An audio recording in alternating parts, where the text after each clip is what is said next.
ओम शांति। आज 18 अगस्त 2022 के साकार मधुर महावाक्य हैं। आज सतगुरुवार वरदानी दिवस पर आँख खुलते ही परम सतगुरु ने बहुत ही सुंदर और स्पेशल वरदान दिया। सदा बेफिक्र बादशाह की स्थिति में स्थित रहे, वायुमंडल को परिवर्तन करने वाले मास्टर रचयिता भव। जिसे बाबा का इतना बड़ा परिवार है फिर भी सदा बेफिक्र रहते हैं, कोई चिंता नहीं। ऐसे ही फॉलो फादर। आप बच्चे भी अपना प्रभाव वातावरण पर डालने वाले बनो। ऐसा ना हो कि वातावरण आपको कमज़ोर कर दे। कोई कमज़ोरी का विचार आए तो याद करो मैं विजयी आत्मा हूँ, तो बेफिक्र रहेंगे, कभी घबराएंगे नहीं। याद दिलाया बाबा ने कि आप रूहानी सर्जन भी हो, प्रोफेसर भी हो। आप जहाँ भी यूनिवर्सिटी खोलते हो तो वहाँ पर आप ये सेवा करो कि अन्य आत्माओं को 5 विकारों से मुक्त कर सको। इस समय सभी आत्माएं 5 विकारों से रोगी हैं, इसलिए आप इस रूहानी हॉस्पिटल में उनका इलाज करो। अगर आपको लगता है कि आप उनको सही तरीके से अभी इलाज नहीं कर पा रहे तो उनको बड़ी हॉस्पिटल, बड़े डॉक्टर के लिए रेफ़र कर देना चाहिए, अर्थात बड़े सेवा स्थान पर बड़े अनुभवी जनों के पास भेज देना चाहिए। बाबा ने कहा ये रूहानी हॉस्पिटल खोलते जाओ। कोई पूछे हमारे लायक कोई सेवा, तो कहो 3 पैर पृथ्वी के दो, जहाँ सबका कल्याण होता रहे। सिर्फ ये नहीं सोचना कि हम तो बाबा के बन गए, मैं बाबा का बन गया। नहीं, बाबा का बनकर मुझे वर्षा लेना है, कैसे लेना है ये भी पता होना चाहिए। बाबा ने बहुत सुंदर बात याद दिलाई कि कोई भी मिले, बूढ़ी बूढ़ी माताओं को भी शांति धाम, सुख धाम का रास्ता बताओ। उनको भी कान में मंत्र दो ताकि उनका भी कल्याण हो जाए। सुनते हैं बाबा के मधुर बोल, बाबा के शब्दों में। बाबा कहते हैं मीठे बच्चे, तुम रूहानी सर्जन और प्रोफेसर, तुम्हें हॉस्पिटल कम यूनिवर्सिटी खोल अनेकों का कल्याण करना है। तुम रूहानी सर्जन और प्रोफेसर, तुम्हें हॉस्पिटल कम यूनिवर्सिटी खोल अनेकों का कल्याण करना है। क्वेश्चन है, बाप भी धर्म स्थापन करते, अन्य धर्म संस्थापक भी धर्म स्थापन करते, दोनों में अंतर क्या है? बाप सिर्फ धर्म स्थापन करके वापस चले जाते, लेकिन अन्य धर्म संस्थापक अपनी प्रारब्ध बना के जाते। बाप अपनी प्रारब्ध नहीं बनाते। अगर बाप भी अपनी प्रारब्ध बनाए तो उन्हें कोई पुरुषार्थ कराने वाला चाहिए। बाबा कहते हैं मुझे बादशाही नहीं करनी, मैं तो बच्चों को फर्स्ट क्लास प्रारब्ध बनाता हूँ। बाबा को बादशाही नहीं करनी, लेकिन बच्चों की प्रारब्ध बनवाता हूँ। गीता रात के राही, थक मत जाना, सुबह की मंजिल दूर नहीं। ओम शांति। गीत जैसे कि बच्चों ने बनाया, गीतकार तो और कोई जान भी ना सके। बच्चे जानते अब घोर अंधियारा पूरा होता है, धीरे धीरे अंधियारा होता गया। इस समय कहेंगे घोर अंधियारा। अब तुम राही बने हो सोजने में जाने के लिए, अथवा शांति धाम पियर घर में जाने के लिए। वो है पावन पियर घर, ये है पतित पियर घर। प्रजापिता में जो प्यू बैठा है उनको तुम बाप कहते हो। वह तुम्हें पवित्र बनाकर अपने घर ले जाते हैं। पिता वह भी है, पिता ये भी है। वो है निराकार, ये है साकार। बच्चे कहने वाला सिवाय बेहद के बाप के और कोई है हो न सके। बच्चे बच्चे ये शब्द बेहद का बाप कहते हैं और कोई कह ना सके। बाप ही कहते हैं क्योंकि बच्चों को साथ घर ले जाना है। पवित्र बनाया, नॉलेज दी। बच्चे समझते पवित्र जरूर बनना है, बाप को याद करना है और सारे सृष्टि चक्र को याद करना है। इस ज्ञान से तुम एवर वेल्दी बनते हो। कोई कहते हैं हमारे लिए कोई सेवा बोलो। सेवा यही है, 3 पैर पृथ्वी के देकर उसमें रूहानी कॉलेज, हॉस्पिटल खोलो। तो उन पर कोई बोझा भी नहीं पड़ेगा। इसमें मांगने की बात ही नहीं, राय देते हैं। अगर तुम्हारे पास पैसे हैं तो रूहानी हॉस्पिटल खोलो। ऐसे भी बहुत हैं जिनके पास पैसे नहीं हैं, वह भी हॉस्पिटल कम यूनिवर्सिटी खोल सकते हैं। आगे चल तुम देखेंगे बहुत हॉस्पिटल खुल जाएंगे, तुम्हारा नाम रूहानी सर्जन लिखा होगा। रूहानी सर्जन और प्रोफेसर, रूहानी कॉलेज व हॉस्पिटल खोलने में कुछ भी खर्चा नहीं। मेल अथवा फीमेल दोनों रूहानी सर्जन प्रोफेसर बन सकते हैं। आगे फीमेल नहीं बनती थी, व्यवहार कार्य पुरुषों के हाथ में था। आजकल तो माताएं निकली हैं, तो अब तुम ये रूहानी सर्विस करते हो। ज्ञान की चटक लगी हुई हो, फिर किसको भी समझाना बड़ा सहज है। घर पर बोर्ड लगा हो, कोई बड़ी हॉस्पिटल कोई छोटी भी होती है। अगर देखो बड़ी हॉस्पिटल में ले जाने वाला पेशेंट है तो बोलना चाहिए, चलो हम आपको बड़ी हॉस्पिटल में ले चलें, वहाँ बड़े बड़े सर्जन हैं। छोटे सर्जन बड़े सर्जन के पास भेज देते हैं, अपनी फ़ी ले लेते हैं, फिर समझते ये मरीज ऐसा है, इसको बड़ी हॉस्पिटल में ले जाना चाहिए, ऐसी राय देते हैं। तो ऐसे सेंटर खोल, बोर्ड लगा दो, तो मनुष्य वंडर खाएंगे। ये तो कॉमन समझने की बात है। कलयुग के बाद सतयुग जरूर आता है। भगवान बाप ही नई दुनिया स्थापन करने वाला है। ऐसा बाप मिल जाए तो हम क्यों ना वर्षा लें। मन वचन कर्म से इस भारत को सुख देना है। मन वचन कर्म सो भी रूहानी। मनसा अर्थात याद और वचन तो सुनाते ही दो हैं, मन मना भव मध्याजी भव। बाप और वर्षे को याद करो, दो वचन हुए ना। वर्षा कैसे लिया कैसे गवाया, यह चक्र का राज। बुढ़ियों को भी शौक होना चाहिए, बोलना चाहिए, हमें सिखाओ। बूढ़े बूढ़े भी समझा सकते हैं जो और कोई विद्वान पंडित आदि नहीं समझा सकते। तभी तो नाम बाला करेंगे। चित्र भी बहुत सहज है, कोई की तकदीर में नहीं तो पुरुषार्थ करते नहीं। सिर्फ ऐसे नहीं समझना कि मैं बाबा की हो गई, वो तो आत्माएं बाप की है ही। आत्माओं का बाप परमात्मा है, ये तो सेकंड की बात है। हम आत्माओं का बाप परमात्मा है, ये सेकंड की बात है। परंतु उनसे वर्षा कैसे मिलता, वह कब आते हैं, ये समझाना है। आएंगे भी संगम पर, समझाते हैं सत्युग में तुमने इतने जन्म लिए, त्रेता में इतने लिए, 84 का चक्र पूरा किया, फिर से स्वर्ग की स्थापना होनी है। सत्युग में और कोई दूसरे धर्म होते नहीं। कितनी सहज बात है। दूसरे को समझाने से खुशी बहुत होगी, तंदुरुस्त हो जाएंगे क्योंकि आशीर्वाद मिलती है। बूढ़ियों के लिए तो बहुत सहज है, ये दुनिया की अनुभवी भी हैं। किसको ही बैठ समझाएं तो कमाल करके दिखाएं।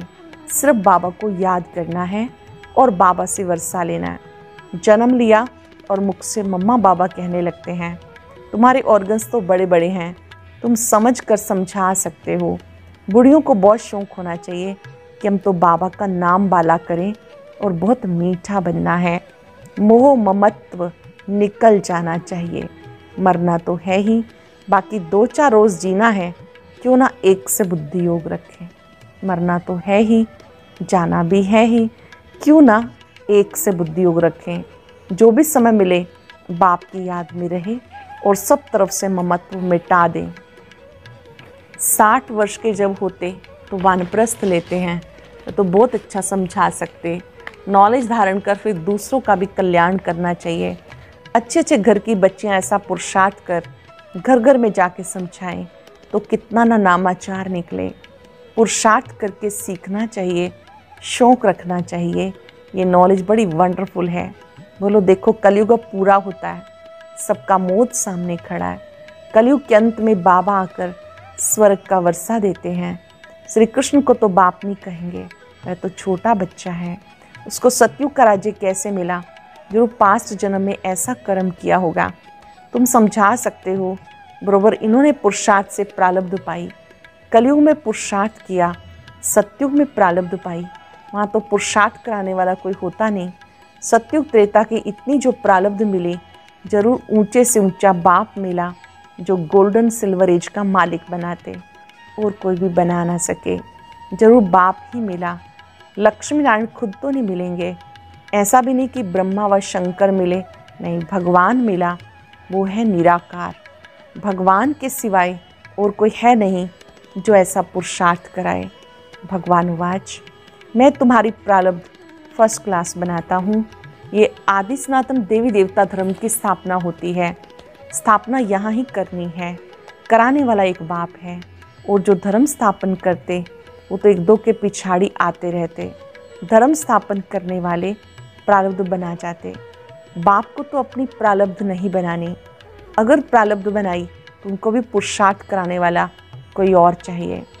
शिव बाबा कहते, मुझे कौन पुरुषार्थ कराएंगे, मेरा पार्ट ही ऐसा है, मैं बादशाही नहीं करता हूँ, ये ड्रामा बना बनाया है। बाबा बैठ समझाते, मैं तुम्हें सब वेदों शास्त्रों का सार समझाता हूँ। ये सब है भक्ति मार्ग।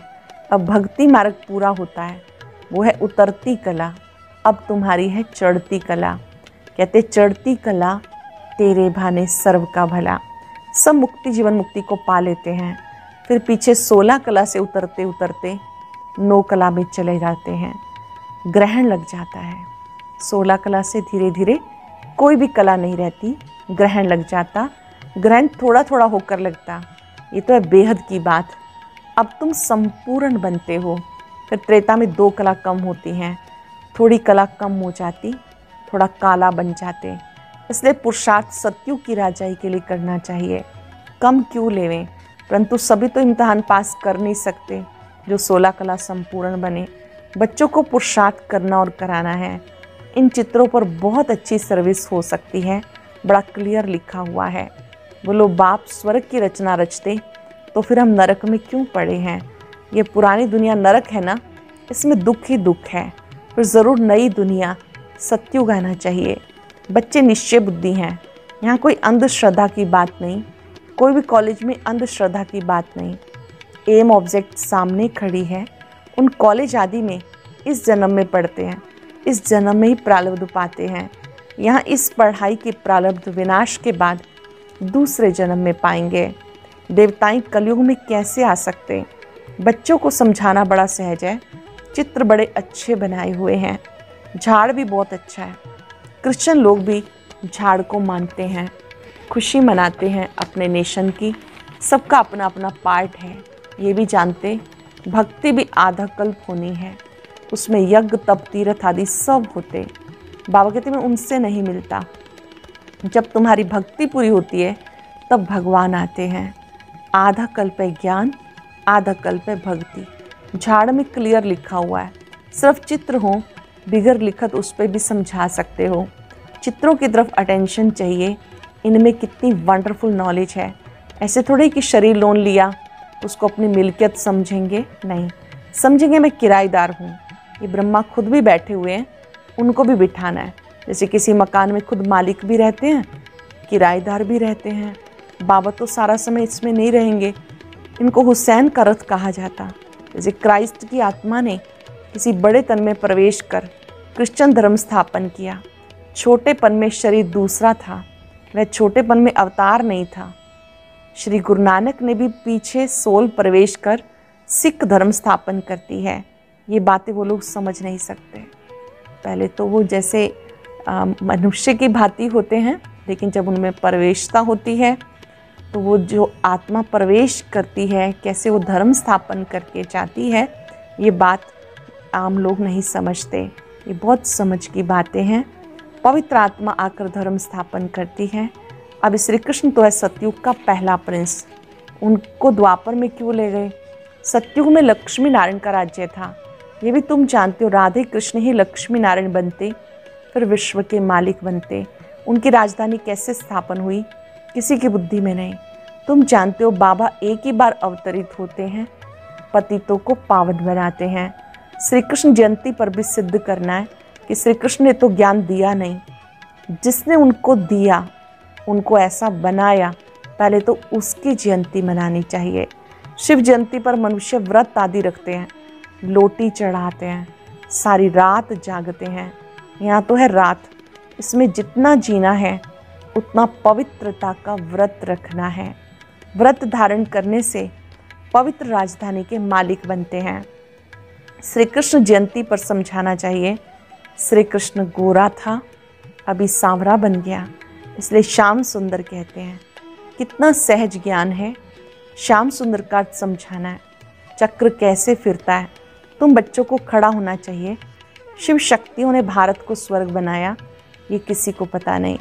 बाप भी गुप्त, ज्ञान भी गुप्त, शक्तियाँ भी गुप्त। बाप भी गुप्त, ज्ञान भी गुप्त, शिव शक्तियाँ भी गुप्त। तुम चित्र लेकर किसी के भी घर जा सकते हो, बोलो तुम सेंटर पर नहीं आते हो, इसलिए हम तुम्हारे घर में आए हैं तुम्हें सुख धाम का रास्ता बताने, तो वो समझेंगे ये हमारे शुभ चिंतक हैं। यहाँ कंरस की बात नहीं। पिछाड़ी में मनुष्य समझेंगे बरोबर हमने लाइफ व्यर्थ गवाई, लाइफ है तो इनकी है। वो समझेंगे कि जीवन है तो इनका है, हमने तो जीवन व्यर्थ गवाया। अच्छा, मीठे मीठे सिक्के लदे बच्चों प्रति माता पिता बाप दादा का याद प्यार गुड मॉर्निंग। रूहानी बाप की रूहानी बच्चों को नमस्ते, रूहानी बच्चों की रूहानी बाप दादा को नमस्ते, गुड मॉर्निंग। शुक्रिया बाबा, शुक्रिया। धारणा के लिए सार। नष्टो मोहाबन, एक बाप से ही अपना बुद्धि योग रखना है।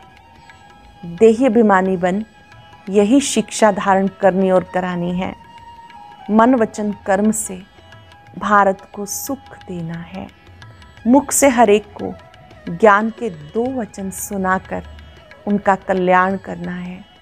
शुभ चिंतक बन, सबको शांति धाम सुख धाम का रास्ता बताना है। शुभ चिंतक बन, सबको शांति धाम सुख धाम का रास्ता बताना है। वरदान है, बेफिक्र बादशाह की स्थिति में रहे, वायुमंडल पर अपना प्रभाव डालने वाले मास्टर रचयिता भव। बेफिक्र बादशाह की स्थिति में रहे, वायुमंडल पर अपना प्रभाव डालने वाले मास्टर रचयिता भव। जैसे बाप को इतना बड़ा परिवार है, फिर भी बेफिक्र बादशाह है। सब कुछ जानते हुए देखते हुए बेफिक्र है। ऐसे फॉलो फादर करो, वायुमंडल पर अपना प्रभाव डालो। वायुमंडल का प्रभाव आपके ऊपर ना पड़े, क्योंकि वायुमंडल रचना है, आप मास्टर रचयिता हो। रचता का रचना के ऊपर प्रभाव हो। कोई भी बात आए तो याद करो, मैं विजयी आत्मा हूँ। इससे सदा बेफिक्र रहेंगे, कभी घबराएंगे नहीं। मैं विजयी आत्मा हूँ, इस स्मृति से बेफिक्र रहेंगे, कभी घबराएंगे नहीं। स्लोगन है, प्रसन्नता की छाया द्वारा शीतलता का अनुभव करो तो निर्मल और निर्माण रहेंगे। प्रसन्नता की छाया द्वारा शीतलता का अनुभव करो तो निर्मल और निर्माण रहेंगे। आज पूरा दिन याद रहे, मैं विजयी आत्मा हूँ। आज जन्माष्टमी का भी पावन पर्व है। श्री कृष्ण जी के समान विजय की स्मृति में पूरा दिन हर्षित रहना है। याद करें, स्वयं भगवान ने मुझे बेफिक्र बादशाह बना दिया।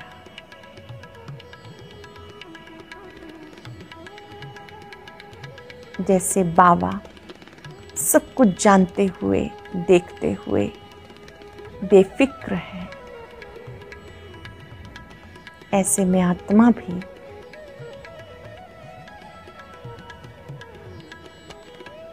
बेफिक्र बादशाह।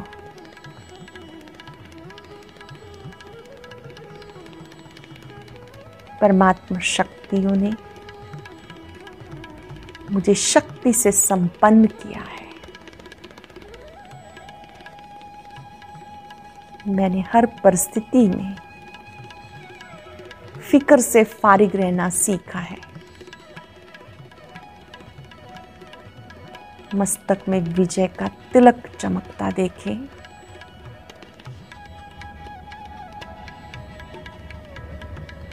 मैं विजयी आत्मा हूं। कल्प कल्प मेरी जीत हुई है, अब भी मेरी जीत निश्चित है। शुक्रिया बाबा। शुक्रिया। ओम